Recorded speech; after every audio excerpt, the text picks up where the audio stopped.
binibenta eh. Another day, another ulam.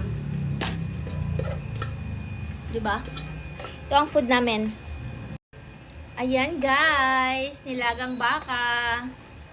May sausawan na patis tsaka sili. Let's go, kain po.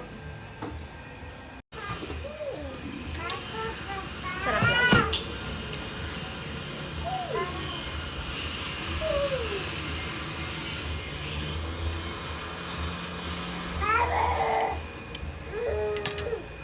Lasang pechay. Gusto ko yung pechay.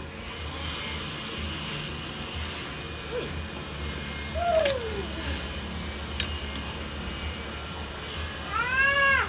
Uy. Sakto lang yung lasa niya, hindi siya maalat. Kasi may sausawan ka. Palambot na lang.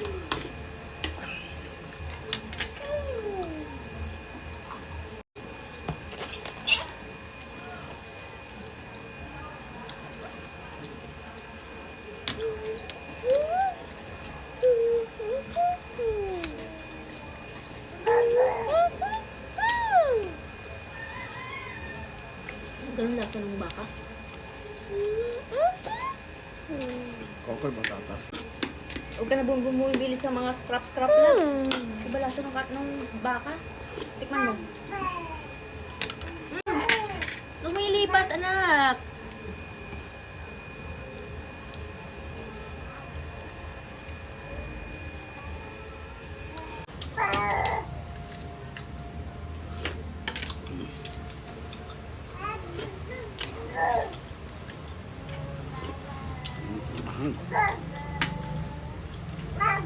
Ibig sabihin, yung karne, ganito rin lasa ng lab. Sarap yung sabaw, pero yung karne may lasa. Ang laman ng am. Ang sayang ba po? Tapos sa mga ganito, hindi na nila binibenta eh. Ibodya kang pamata. Bakit na ay papatawa din. Beware po sa mga nagbebenta ng gano'n, yung nagbebenta ng baka, yung nilalakop sa kalsada. Kaya gold, sabi sa'yo, gulay lang yung ulam namin. Binili namin kasi sa 100 kasi may naglalako nito, buto-buto tsaka karne. Tapos, nasa 100 kami kasi magpapabakuna si Koy ng anti-rabies. Inalok sa amin to. Magkano benta sa atin? 200 per plastic? O 200 per kilo yung buto-buto, 300 yung laman. Kunti lang diferensya sa palengke. Diba medyo mahal pa, tas ganito yung lasa.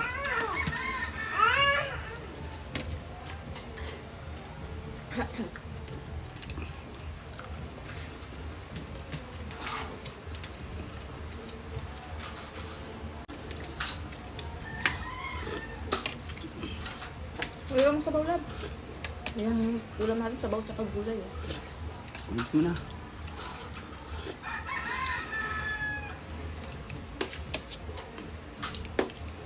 Dali na.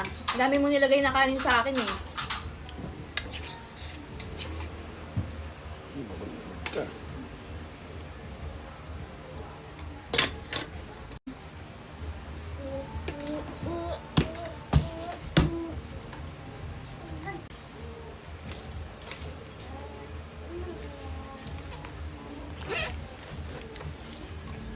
Pag may naglalako talaga, lagi siyang bumibili. Ito lang yung time na ganito. Yung mga binibili namin dati, okay naman. Malasa. Siguro bilhin nila dun 100 per balot. Tapos binibenta nila 200. Kasi nilalakad nilang nila eh. Kawawa naman.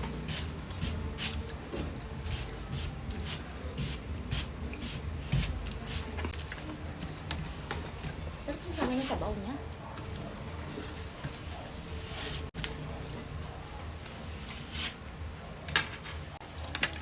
Buti madami kang biniling pechay.